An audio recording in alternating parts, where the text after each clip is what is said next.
Hey everyone. So you hear these two words thrown around all the time in politics, right? Populism and nationalism. A lot of the time they're used almost like they mean the same thing. But what if they don't? What if they're actually two totally separate ideas that just get tangled up together? Well, that's what we're going to get into. So yeah, what is the real difference here? Look, it's a super common question, and for a really good reason. I mean, so many of the big populist movements we see are also fiercely nationalist. But just lumping them together like that, it can really muddy the waters and make it tough to understand what's actually happening in politics today. So, that's our mission today. We're going to untangle these two powerful ideas. We're going to break down the core logic of each one all on its own. And then, and this is the really cool part, we'll see how they snap together to create some of the most potent political forces in the world right now. Okay, let's start with nationalism. When you really boil it down, nationalism is all about dividing up the world. It's about defining who belongs and who doesn't. The whole logic is basically about drawing a boundary. Yeah, a good way to think about it is that nationalism tells a story, and it's a story that creates an in-group, the nation, by drawing this really clear line. Because, of course, every in-group has to have an out-group. It's all about building that powerful sense of us by defining who counts as them.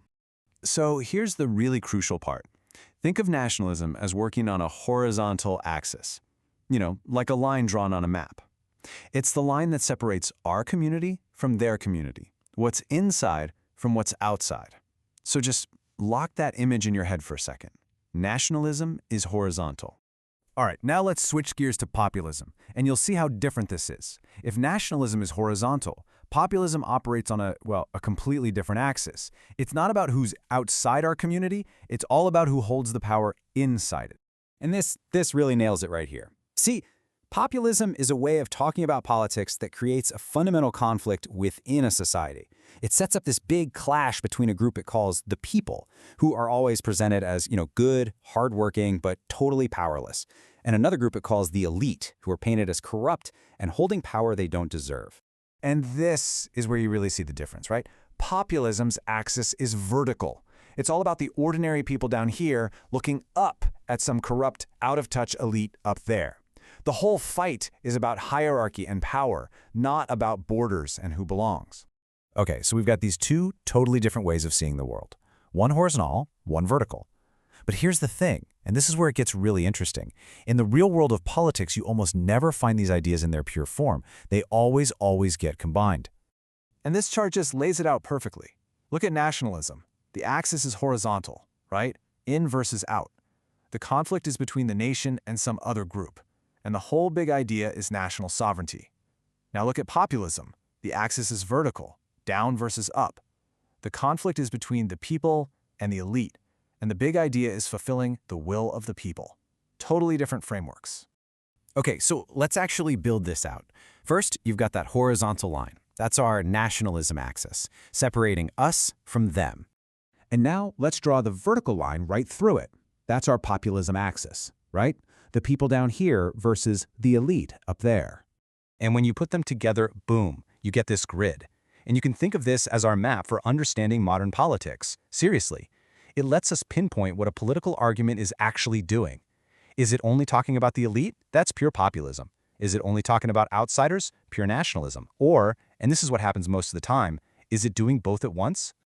Okay, so now that we have our map, let's actually use it. Let's look at how these combinations play out in the real world. How do politicians and movements actually blend these two powerful logics together? We're going to look at two of the most common ways this happens. The first is a kind of politics built around exclusion. You see this a lot on the populist radical right. And the second is a politics built around defending national sovereignty, which, interestingly enough, you can find on both the left and the right. This sentence right here, it's the perfect example of that first combination.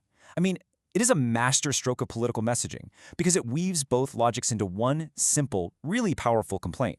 You've got the populist part, the elite betray our people, and you've got the nationalist part, by favoring outsiders.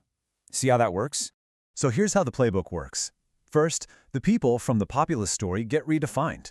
They're no longer just ordinary people. They become a specific ethnic or cultural group, the true nation. And the elites, well, they get accused of betraying that national group, maybe by being too politically correct or globalist, and helping the outsiders, like immigrants. So the vertical conflict, people versus elite, is used to supercharge the horizontal one, in-group versus out-group. But it isn't always about that kind of exclusion. Defending national sovereignty is another really powerful blend. And as you can see here, this can look different depending on who's doing it. On the left, for instance, you might see the national people pitted against what they call foreign financial elites, like the IMF. But on the right, the fight might be against globalist institutions or NGOs that they see as a threat to national culture. It's fascinating. The basic structure is the same, but the targets are totally different. Okay, so we've pulled these two ideas apart and seen how they get snapped back together. But so what? Why does any of this matter? Why is making this distinction so important for understanding the world right now? Well, here's probably the biggest takeaway of all. So often, when you hear people criticizing populism, what they're actually upset about isn't the core populist idea of the people versus the elite. Nope, they're really criticizing the aggressive, exclusionary nationalism that gets bolted onto it. And if we can separate the two, we can have a much smarter, much clearer conversation about what's really going on. And, this whole idea leads us to one last, really fascinating question. If populism is just this vertical logic, down versus up, does it have to stop at the border? Does it have to be contained by the horizontal lines of nationalism? Or could populism go global? I mean, we've definitely seen hints of it.